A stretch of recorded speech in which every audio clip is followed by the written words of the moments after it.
अच्छा, कल के सत्संग का सार। प्रांजल, ठीक है। हाँ प्रांजल, चलो बोलो। नारायण नारायण।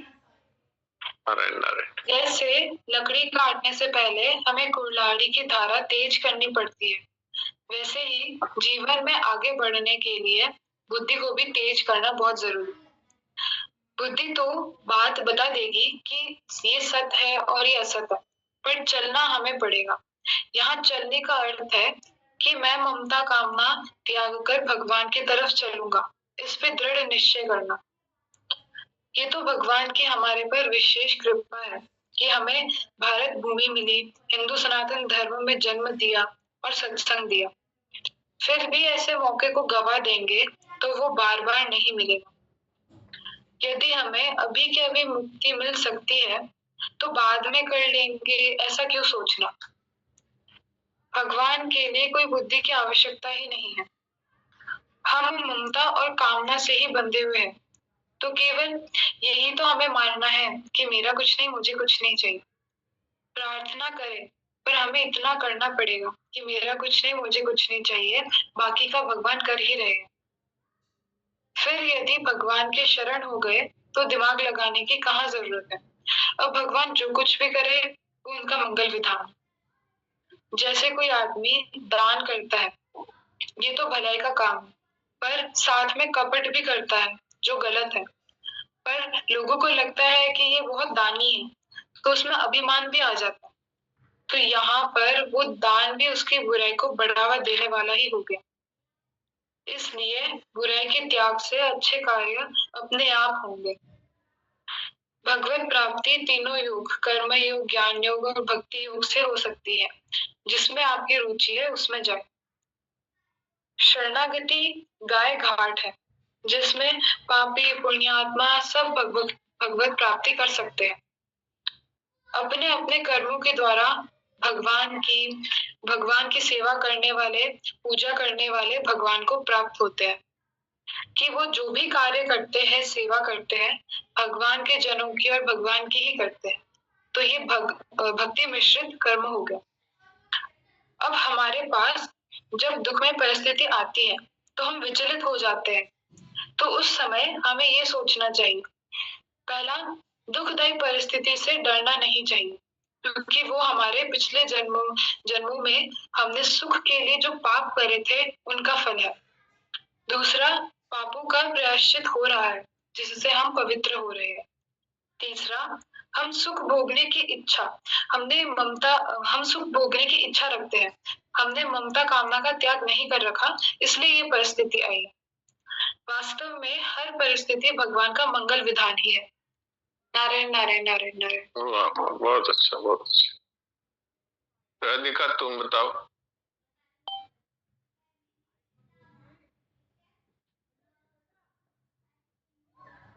हाँ बोलो। राम जी राम महाराज जी। राम जी राम। ना समय अपनी बुद्धि को संसार में और सत्संग में लगाए। भगवान की कृपा से हमें मनुष्य जन्म मिला है और जन्म भी हिंदू धर्म में मिला है। इतनी अच्छी सत्संग मिला है तो हमें इतने अच्छे मौके को मत गवाओ। दो साधक जब मिलकर बातें करते हैं तो दोनों का लाभ होता है। मेरा कुछ नहीं, मुझे कुछ नहीं चाहिए, इस बात को अभी मानो तो अभी मुक्ति हो जाए। भगवान हमें दर्शन दे और ना दे वो परमात्मा के ऊपर है। शरण होने के लिए दो रास्ते हैं, मेरा कुछ नहीं, मुझे कुछ नहीं चाहिए। भगवत प्राप्ति तीनों रास्तों से हो सकती है, भक्ति योग, ज्ञान योग, कर्म योग। शरणागति में हमें सब कुछ परमात्मा के ऊपर छोड़ देना चाहिए कि भगवान अब आप संभालो। जो वैराग्यवान होता है उसके लिए ज्ञान योग होता है। नारायण नारायण महाराज जी। नारायण नारायण, बहुत अच्छा, बहुत अच्छा। तो कहानी राम नारायण जी सुनाएंगे या और कोई भी है ग्राहक?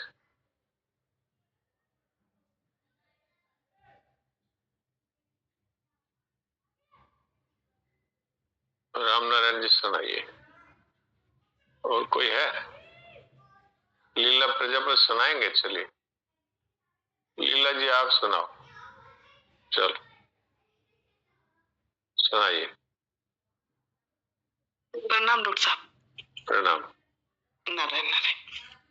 वो 4 पंडित होते हैं, वो है ना मतलब पढ़े हुए नहीं होते हैं, और इसलिए उनका जीवन भी बहुत गरीबी में चलता रहता है जी। तो वो चारों दोस्त होते हैं आपस में।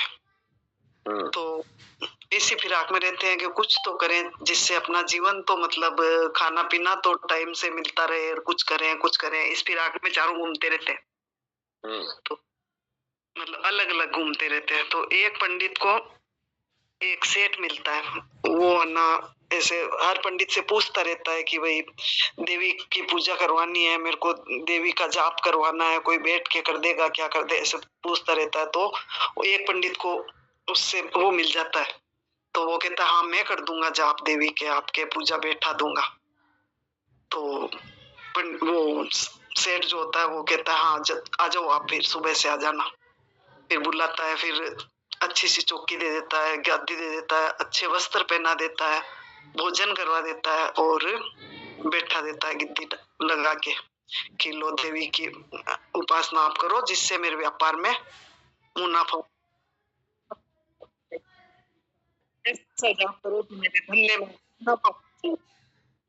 वो कहता हाँ ऐसा ही जाप करूंगा। तो उसको वो देवी की जो पुस्तक होती है वो दे देते हैं। तो अब वो पढ़ा लिखा है नहीं, जानता कुछ है नहीं, वो पन्ने पलटता रहता है थोड़ी थोड़ी देर में और बोलता रहता है कि देवी मन न जाने नीर, मैं देवी न जानू नहीं, देवी मन न जाने नीर, मैं देवी न जानू नहीं, ऐसे ही मन मन में बोलता रहता है। थोड़ी थोड़ी देर से पन्ने पलटता रहता है। तो पीछे 3 बज गए, उनमें से एक को पता चला कि वो वहां पे पूजा करने लग गया है, उसका तो जीवन आराम से चलने लग गया, चलो मैं भी चलता हूँ। तो दूसरे वाला आता है, तो कहता है कि सेठा पूजा करवाओगे, जाप करवाओगे देवी के जिससे नफा होगा धंधे में। बोले हाँ एक तो कर ही रहे हैं, तुम भी कर दो। तो उनको भी अच्छे कपड़े पहनाते हैं, गादी लगाते हैं और भोजन करवा देते हैं। तो वो भी वहीं गादी डाल के बैठ जाता है, उनको भी पुस्तक दे देते हैं। तो मौका देख के सेठ नहीं होता है, तब वो पहले वाले से पूछता है तू क्या जाप कर रहा है। तो वो कहता है कि तेरे को तो पता ही है अपना तो क्या हाल है, अपने एक दूसरे से तो छुपा हुआ नहीं है। मैं तो ये बोल रहा हूँ कि देवी मन न जाने नहीं, मैं देवी न जानू नहीं, देवी मन न जाने नहीं, मैं देवी न जानू, मैं तो ये बोल रहा हूँ। तो वो बोले भैया मैं भी कोई अपना ही जाप बनाऊं, ये तो मन से इसने बनाया है। तो वो ही पन्ने पलटने लग जाता है और वो बोलता रहता है यूं की करदा की, यूं की करदा की, यूं की करदा की, मतलब ऐसे कैसे काम चलेगा, ऐसे बोलने लग जाता है। थोड़ी थोड़ी देर में पन्ने पलटते रहता है। तो एक दोस्त को और पता चलता है कि भाई वो 2 तो आराम से वहां पे रहने लग गए हैं, आराम से उनको टेमो टेम भोजन मिलता है, क्यों नहीं मैं भी जाऊं। तो वो भी जाता है, वो जाके कहता है कि सेठा पूजा करवाओगे, वो देवी का पूजा हमको सब आता है। बोले सब आता है, हाँ। बोले 2 बैठे आप भी बैठ जाओ। उसको भी गिद्दी लगा देते हैं, बढ़िया वस्त्र पहना देते हैं, भोजन करवा देते हैं और पुस्तक दे देते हैं। वो भी मौका देख के दोनों से पूछता है भाई क्या जप रहे हो, अपनी तो स्थिति कोई छुपी नहीं आपस में। तो वो कहता है मैं ऐसे कहता हूँ देवी मन ने जाने नहीं, मैं देवी ने जानू नहीं। तो दूसरे वाले से पूछा भाई तू क्या जपता है, कि मैं तो ऐसे जपता रहता हूँ कि यूं की करदा की, यूं की करदा की। तो उसने बोला भाई ये इन्होंने मंत्र तो बनाया ही है, जैसा तैसा मेरे को भी कुछ बनाना है। तो वो अपना मंत्र बनाता है कि धक्का जीते धक्काओ, धक्का जीते धक्काओ, मतलब जब तक काम चलता है तब तक तो चलो आराम से, भोजन तो मिल ही रहा है दोनों टाइम का। ऐसे करके 3 बैठ गए। तो चौथे वाले को पता चला कि भाई वो तो तीनों आराम से वहां पे भोजन उनको तो आराम से मिलने लग गया, ऐसा तो मैं क्यों नहीं चलूं। तो कि सेठा पूजा करवाओगे। बोले हाँ 3 बैठे आप भी बैठ जाओ। पंडित हो? हाँ महाराज पंडित है। उसको भी अच्छे नहला के अच्छे वस्त्र पहनाते हैं, गादी लगा देते हैं, भोजन करवा के बैठा देते हैं। बोले जब वो मौका देख के तीनों से पूछता है तो तीनों ने बताया अपना अपना मंत्र। वो बोले मैं तो ऐसे कह रहा हूँ कि भाई देवी मन जाने नहीं, मैं देवी नहीं जानू नहीं। तो दूसरा वाला कहता है भाई मैं ऐसे करता हूँ कि यूं की करदा की, यूं की करदा की। तो तीसरा वाला बोला कि मैं तो ऐसे कह रहा हूँ कि धक्का जीते धक्को, धक्का जीते धक्को। तो चौथा वाला बोला भाई इन्होंने सबने अपना अपना मंत्र बनाया, मेरे को भी कोई मंत्र बनाना है। तो चौथे वाला बोला कि राम दखासी, राम दखासी, राम दखासी। वो ऐसे करने लगता है और सेठ के तो मुनाफा होने लग जाता है। तो सेठ उनकी मतलब उनको परमानेंट कर देते हैं कि आप है ना जो ऐसा मंत्र आप चारों ने मेरे तो जप किया है कि मेरे जीवन में इतना नफा नहीं हुआ। तो कहने का भाव है कि जैसे ही राम का नाम आया और सब कुछ ठीक हो गया और उनकी चारों की जीविका जीवन भर वैसे ही चलती रही। नारायण नारायण। अच्छा, तो दिक्कत दिखाओ भाई। राम जी का नाम आ गया, राम दिक्कत। ठीक है, तो अब किसी का कोई प्रश्न है तो प्रश्न करिए, और नहीं है तो फिर देवकी जी आ गए हो तो उनसे बात कर।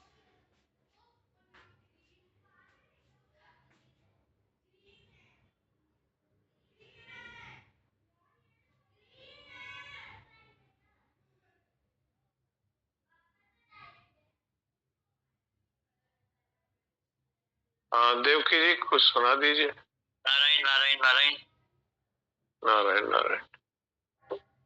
बात चल रही थी,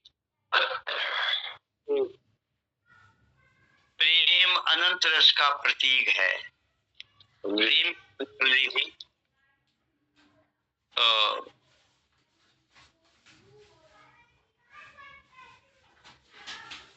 जिसे आप देख रहे हैं, जिस पर आप सोच रहे हैं, जिस पर आप मनन और निधिध्यासन कर रहे हैं, वह तो सचमुच कुछ नहीं था, कुछ नहीं है, वे ही सब कुछ है। जब वे ही सब कुछ है तो उनका विश्वास ही उनको मोहित करता है, उनकी आत्मीयता ही उनको द्रवित करती है, आनंदित करती है, उसकी प्रियता उनको आनंद विभोर कर देती है।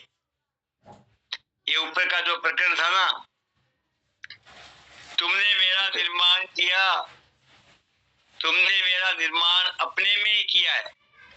हाँ जी। किसी में नहीं, किसी में से नहीं किया, अपने में से उन जिनका निर्माण किया है उसे अपनी आत्मीयता दे दो, और कुछ नहीं चाहिए। आप ही सोचिए और क्या है, और है ही क्या। जिसे आप देख रहे थे, जिस पर आप सोच रहे थे, जिस पर आप मनन निधिध्यासन कर रहे थे, वह तो सचमुच कुछ नहीं था, कुछ नहीं है, वे ही सब कुछ है। जब वे ही सब कुछ है तो उनका विश्वास ही उनको मोहित करता है, उनकी आत्मीयता ही उनको द्रवित करती है, आनंदित करती है, उनकी प्रियता उनको आनंद विभोर कर देती है। अगर मांगना है तो यही मांगना है, पाना है तो यही पाना है, कुछ कहना है तो यही कहना है, कुछ सुनना है तो यही सुनना है, और कुछ नहीं कहना है, कुछ नहीं सुनना है, और कुछ नहीं मांगना है, कुछ नहीं पाना है। तुम मेरे हो, तुम मेरे हो, यही कहना है, यही सुनना है, यही पाना है, और कुछ पाने, कहने, सुनने के लिए है ही नहीं। क्या आज इस महोत्सव के अवसर पर हम उस आत्मीय प्रभु को अपनाएंगे, उन्हीं से अपने जीवन को गुंजारित करेंगे, महसूस करेंगे, अवश्य करेंगे।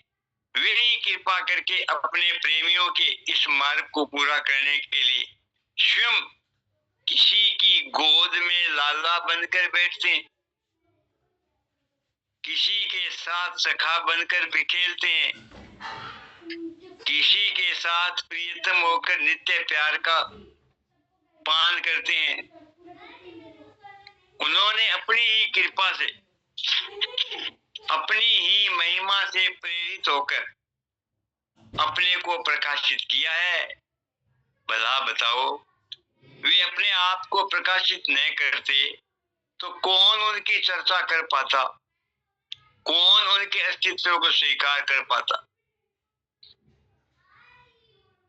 वे तो सदा सदा ही अपनी महिमा में आप स्थित हैं। अनंत विशेषण उनके पीछे पीछे दौड़ते हैं, फिर भी वे सदा निर्विशेष हैं। किंतु प्रेमियों के प्रेम का पान करने के लिए वे सविज्ञ है, सगुण है, साकार है। वे मिलते हैं, बिछुड़ते हैं और वे स्वयं आकुल व्याकुल होते हैं और अपने प्रेमियों को आकुल व्याकुल करते हैं। उनकी लीला का कोई वार पार नहीं है। महानुभाव, हम सबके जो प्राण धन है, प्राणेश्वर हैं, निज हैं, आज उनके जन्मोत्सव पर सब कुछ कर डालो और कुछ कहना, जानना या पाना शेष न रह जाए। सोचो भाई, क्या करना है। मैं सच कहता हूं कि अगर संभव हो सके तो उनका दिया जो आश्रम है, उनकी दी हुई जो वस्तु है, आज उन पर लुटा दो। आज उन पर लुटा दो। इस उत्साह में लुटा दो कि आज हमारे प्यारे ने प्रेमियों को रस देने के लिए अपने को प्रकाशित किया है। महिमा अपने आप बताई है। आप सच मानिए, अगर वे स्वयं न कहते तो गीतकार की गीता अधूरी रह जाती। उन्होंने कहा कि भैया तुम सब पचड़े को छोड़ दो, देख तू मेरा अत्यंत प्रिय है, तू मेरा अत्यंत अंतरंग है, अपना है। अब मैं तुम्हें अपनी ये वह बात जो अब तक नहीं बताई है तुम्हें बताता हूँ कि तू मेरी शरण में आ जा, मेरी शरण में आ जा। गीता के अंत में भगवान ने यही कहा, सर्वधर्मान परित्यज्य माम एकम शरणं व्रज अहं त्वा सर्व पापेभ्यो मोक्षयिष्यामि मा शुचः। सब पचड़ों को छोड़कर तू मेरी शरण आ जा। तो भगवान की बात ही है, वो शरणाजी महाराज कह रहे। शरणागति प्रभु की अंतिम गुह्यतम करुणा है। हाँ, करुणा है, उदारता है, महिमा है।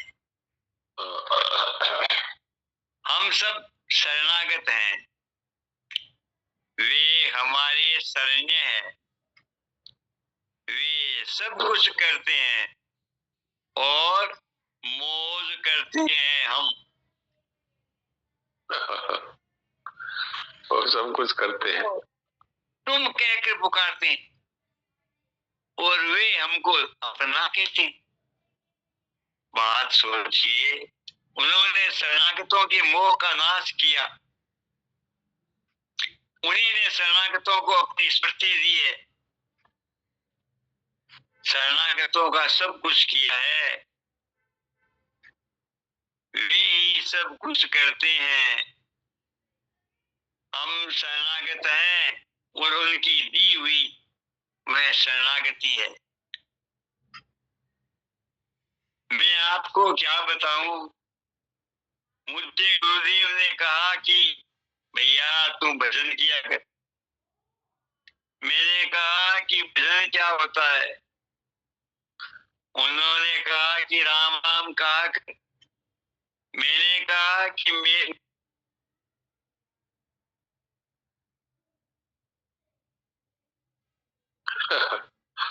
इनका नेटवर्क चला गया लगता है।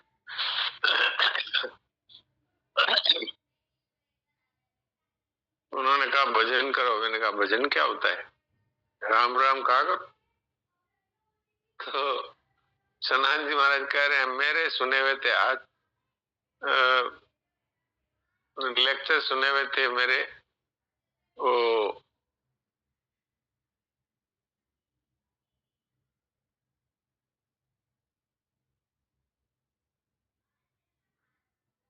आर्य समाज के लेक्चर सुने हुए थे। तो मैंने कह दिया मुझे तो विश्वास नहीं है नाम जप पर। तो नाराज नहीं हुए। उन्होंने कहा अच्छा तुम ईश्वर को मानते हो? हाँ ईश्वर को तो मैं मानता हूँ। तो फिर क्या है रे, उनकी शरण हो जाओ। तो उन्होंने शरण हो जाओ कहा और साथ में उन्होंने मुझे उनकी शरण में डाल दिया। यही तो जीवन मुक्त महापुरुषों के संतों की कृपा होती है। उन्होंने कह दिया उनकी शरण हो जाओ तो मेरे को उनकी शरण में ही डाल दिया। बस ये है, सच्चे गुरु होते हैं ना, वो चेला नहीं बनाते, वो गुरु ही बनाते हैं सीधा। तो ऐसा ही किया उन्होंने।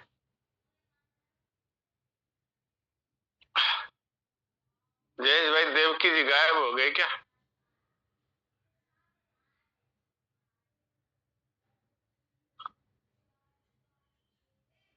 शीशा देखता हूँ। दिखते तो है पर उनका, हाँ उनका वो सुनील दास जी से बात करते।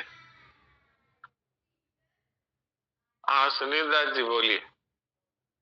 महाराज जी राम राम। राम राम। महाराज जी ये जो हम लोग का स्थूल शरीर है, ये स्थूल शरीर बिना अन्न के भी संभव है, रह सकता है? जो कल बता रहे थे माता जी का कथा। हाँ तो रह सकता है क्या? वो तो रहता ही था। वो कई वर्षों से वो कुछ नहीं खाते थे, न तो मलमूत्र त्याग करते थे और न कुछ खाते थे। तो योगी वो लोग तो हवा में ही जीते हैं, हवा से ही जीते हैं। वो योग साधना है एक तरह की। जी सर, ऐसे हमारे यहाँ अंबाजी में एक चुंदड़ी वाले माता जी कहते थे। अच्छा। वो भी काफी सालों से कुछ खाना पीना कुछ नहीं, सब इनके माता जी की तरह थे। अब है क्या उनका शरीर? नहीं, वो छूट गया जी सर। हाँ वो हमारे बाड़े वाले माता जी है, सती माता, उनका भी ऐसा ही था। न कुछ खाना न कुछ पीना और न कुछ त्याग करना, मतलब न तो मल न मूत्र न खाना न पीना। और फिर भी वो गायों का काम भी करती थी और सारा आश्रम का। इनके भी ऐसा ही था। यहाँ पे कई हॉस्पिटल में 10-10 दिन तक कमरे में बंद रख करके रोज बार बार उनके टेस्ट किए जाए। सब कुछ ऐसे ही नॉर्मल, कुछ नहीं। हाँ तो भगवान के जो शरण हो जाते हैं उनकी भी बात है, और जिनको योग सिद्धि होती है उनकी भी बात है। उनकी भी बात है। अब अपने तो जो शरणाजी महाराज ने योग बताया है ना, वो योग अपने को साधना है। वो योग क्या है? कर्मयोग के लिए तो काम आ जाओ कुछ बचाओ। अब उसमें कोई भूखा रहना जरूरी नहीं है। तो भूखा रहना, भगवान ने गीता में तो भूखा रहना, शरीर को कष्ट देना, इसको आसुरी स्वभाव बताया, आसुरी। पर अब संतों की बात तो मैं नहीं कह सकता, क्योंकि उनका तो अपना जीवन है। वो तो भगवान से मिल चुके हैं अथवा भगवान से मिलने के रास्ते पर काफी ऊंचाई पर है। तो इसलिए वो क्या करते हैं इस पर तो हम लोग टिप्पणी नहीं कर सकते। लेकिन मूल बात यह है कि घर छोड़ के भागना, भूखा मरना, या कोई चारों तरफ अग्नि जला के बीच में बैठ जाना, या एक टांग पे खड़े रहना, इसकी आवश्यकता नहीं है। आवश्यकता है काम आ जाओ कुछ बचाओ, ये कर्मयोग हो गया। और मेरा कुछ नहीं, मुझे कुछ नहीं चाहिए, ये ज्ञान योग हो गया। और एक भगवान ही मेरे और कोई मेरा नहीं, ये भक्ति योग हो गया। और कोई भी योग समझ में नहीं आया तो हे प्रभु मैं आपकी शरण, बस सारे योग सिद्ध हो जाएंगे। तो अपने तो सरल रास्ता अपनाएं। क्यों भूखा मरना है, क्यों प्यासा मरना है, क्यों नंगा घूमना है, क्यों जंगल में जाना है? अपने तो घर में बैठ करके अभी अभी इतना ही करना है बस। बेईमानी छोड़ना है, मूर्खता छोड़नी है। मूर्खता तो ये है कि जो हमारे बस में ही नहीं है उसकी इच्छा क्यों करें, और बेईमानी ये है कि जो भगवान ने दिया है और वो ही ले लेता है, उसको मेरा मानना ठीक नहीं है। उसको काम में लो, सदुपयोग करो। तो ये रास्ते अपने को अच्छे लगते हैं। हमारे मेडिकल साइंस क्या कर रही है? मेडिकल साइंस का भी तो ओपिनियन होगा। मेडिकल साइंस तो मेरे को लगता है बिल्कुल असंभव होता होगा। उसमें मेडिकल साइंस तो फेल हो गई। सुनते हैं कि वहां पर कई दिनों तक मेडिकल के लोग रहे, उन्होंने देखा भाई कल को ये छुप के खा लेती होगी या कुछ होती है, लेकिन कुछ उनको मिला नहीं, तो फिर वो उसमें कोई निर्णय नहीं कर पाए।